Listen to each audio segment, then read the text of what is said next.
Diabetes mellitus is one of the most widely discussed health conditions in the world today, affecting millions of children and adults.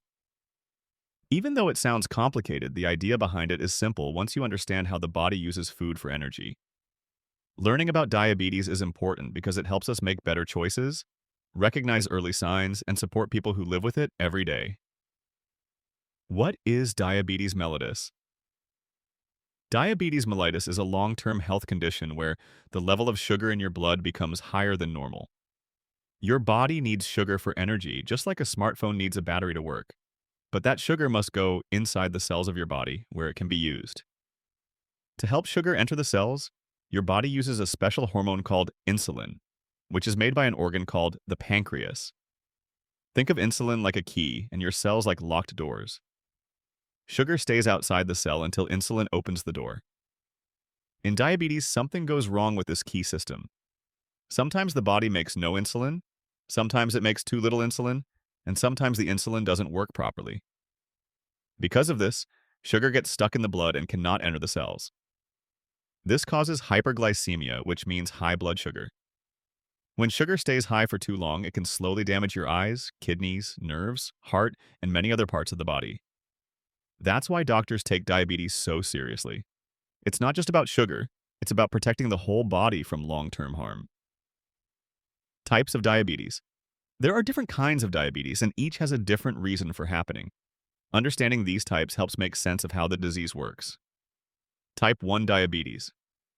Type 1 diabetes usually happens when the immune system attacks the pancreas by mistake. The immune system is supposed to fight germs, but in this case, it thinks the insulin-making cells of the pancreas are harmful and destroys them. Because of this attack, the pancreas cannot make insulin anymore. People with type 1 diabetes must take insulin every day, usually through an injection or a pump. Without insulin, their bodies cannot use sugar at all, which can be dangerous. Type 1 often appears in children and teenagers, but adults can also get it. The attack on the pancreas does not happen because the child ate too much sugar or did something wrong. It just happens randomly, often because of genetics and unknown triggers. Scientists call it an autoimmune disease, which means the body attacks itself by mistake. Type 2 diabetes. Type 2 diabetes is the most common type in the world. In type 2, the body still makes insulin, but the insulin does not work properly. This problem is called insulin resistance. Imagine trying to use a key that fits the lock but becomes rusty and doesn't open the door properly. That's how insulin resistance works. Over time, because the insulin is not working well, the pancreas tries to make more and more insulin to keep up. But after many years, the pancreas becomes tired and cannot produce enough insulin. This makes sugar levels go higher and higher. Type 2 diabetes is often related to being overweight, not exercising enough, eating too much junk food, or having family members with diabetes. Adults usually get type 2, but more kids and teenagers are getting it now because modern lifestyles involve more screen time and less physical activity. Gestational diabetes.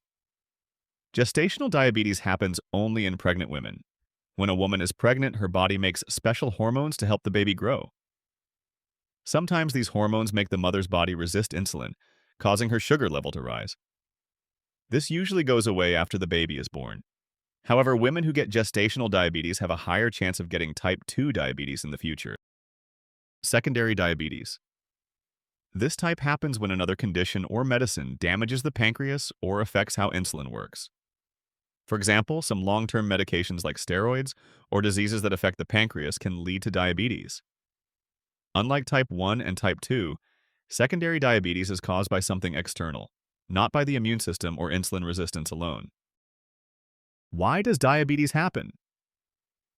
To understand why diabetes happens, you need to know how the body processes sugar. When you eat food, especially foods like bread, rice, fruits, or sweets, your body breaks them down into glucose, which is a type of sugar. This glucose enters the blood and needs to move into the cells. That is where insulin comes in, acting like a helper. In type 1 diabetes, insulin is missing completely because the immune system destroys the cells that make it. Without insulin, the sugar cannot go inside the cells at all. In type 2 diabetes, the insulin is there, but the cells don't respond to it properly. It's like the key is too weak to open the door. This makes the pancreas work harder, but after years of struggling, it cannot keep up.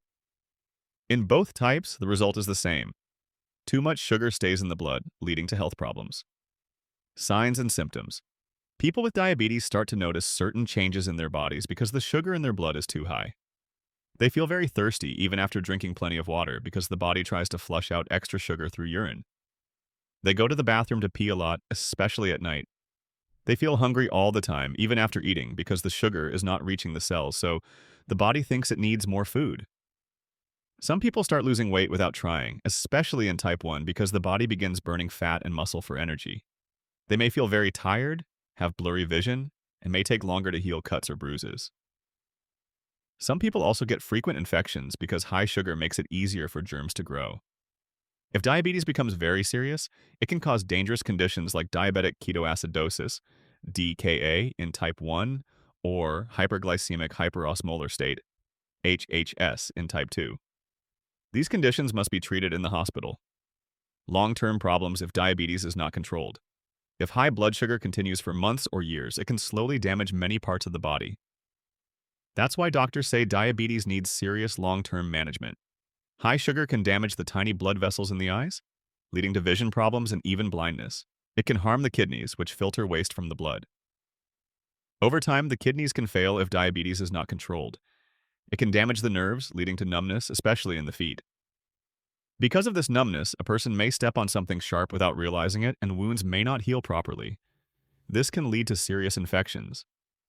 Diabetes also increases the risk of heart attacks and strokes because high sugar affects the blood vessels and makes them weaker or clogged. This is why controlling diabetes is not just about numbers, it is about protecting the entire body. How doctors test for diabetes. Doctors have several ways to check if someone has diabetes. One common test is fasting blood sugar, where the person doesn't eat for 8 hours and then the sugar level is checked. Another test is HbA1c, which shows the average sugar level of the past 3 months. Sometimes doctors perform an OGTT test, where the person drinks a sugary drink and sugar levels are checked after 2 hours. Doctors also check the kidneys, eyes, feet, and blood pressure to make sure diabetes isn't causing damage. How diabetes is treated. The goal of treating diabetes is to keep sugar levels as close to normal as possible. For type 1 diabetes, people must take insulin every day because their body doesn't make it at all. They check their blood sugar often and adjust their insulin based on food and activity. Some use insulin pens, while others use pumps that deliver insulin slowly throughout the day. For type 2 diabetes, the first step is usually changing lifestyle. Doctors often recommend that eating healthier foods, avoiding sugary drinks, and exercising regularly. If lifestyle changes are not enough, the doctor prescribes medicines that help the body use insulin better.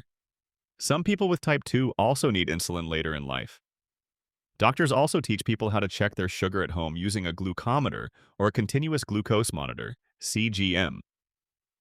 This helps people understand what foods raise their sugar and how their medicines are working.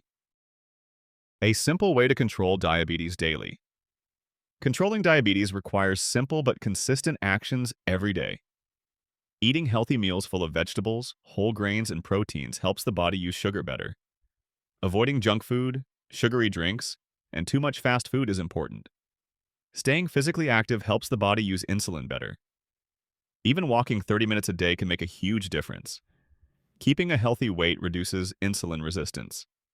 Getting enough sleep and managing stress also improve blood sugar levels.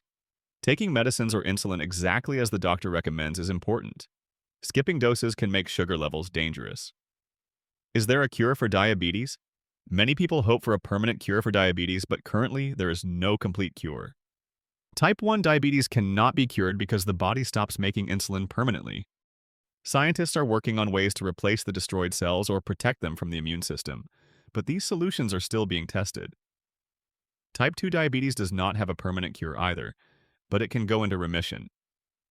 Remission means the sugar levels become normal without medicine. This usually happens when a person loses a lot of weight, eats healthy foods, exercises regularly, and keeps the body active. But if they stop these habits, the diabetes often returns. Scientists are exploring new technologies like artificial pancreases, stem cell therapy, and smart insulin. But these solutions take time to develop. Future possibilities and research. In the future, diabetes may become easier to manage because of new technologies. Scientists are studying stem cells that may help the pancreas make insulin again.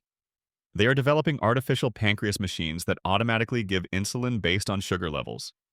Some companies are working on pills that might replace injections. There is also research on protecting beta cells from the immune system. Although these possibilities are exciting, they are not available for everyone yet. More research, testing, and development are needed to make them safe and effective. So in summary, diabetes mellitus is a condition where blood sugar becomes too high because the body cannot make or properly use insulin. Type 1 happens when the immune system destroys insulin-making cells, and it requires insulin injections. Type 2 happens when insulin doesn't work properly, and it can sometimes be managed with healthy habits and medicines. There is no permanent cure, but type 2 can go into remission with major lifestyle changes. Taking care of diabetes every day protects the eyes, kidneys, nerves, and heart from long-term damage.